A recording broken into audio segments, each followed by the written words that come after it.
বাঁচবো আর কয়দিন। থাকেন না নিজে ভালো, অন্যকে একটু ভালো রাখেন।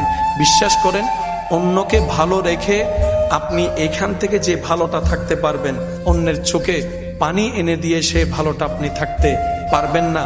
হয়তো জিত করে আপনি সাময়িক একটা জিতের আনন্দ আপনি হয়তো নিতে পারবেন, কিন্তু বিশ্বাস করেন, আপনার ভিতরে যদি বিন্দু পরিমাণ মনুষ্যত্ব থাকে, আপনি কারো উপর জুলুম করে কাউকে কষ্ট দিয়ে আপনি শান্তিতে রাত্রে ঘুমাতে পারবেন না। আপনার মনুষ্যত্ববোধ আপনাকে বারবার জাগিয়ে তুলবে। কথা বলেন ঠিক কিনা? মনুষ্যত্ববোধ যার কাছে থাকবে, সে কখনো আরেকজনকে অন্যায়ভাবে কষ্ট দিয়ে ঘুমাতে পারবে না। সুখী কারা?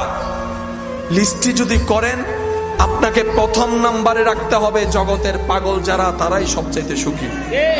এবার পাগলকে জিজ্ঞেস করেন, ভাই তুমি সুখীদের লিস্টিতে এক নাম্বারে কেন?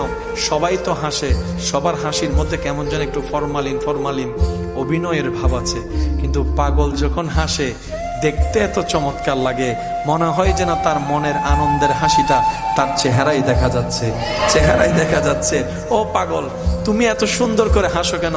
পাগল হয়তো এটাই বলবে, আমি কারো সামনেও থাকি না, আমি কারো পিছনেও থাকি না, না পাইলে আফসোস করি না, পাইলে রব যা দয়া করে সেটার উপর সন্তুষ্টি থেকে আমি খেতে শুরু করি। আমি মাথার উপরে ছাদ, ঘরের ভিতর একটা এসি খুঁজি না, যেখানে রাত সেখানেই আমি কাত হয়ে যাই।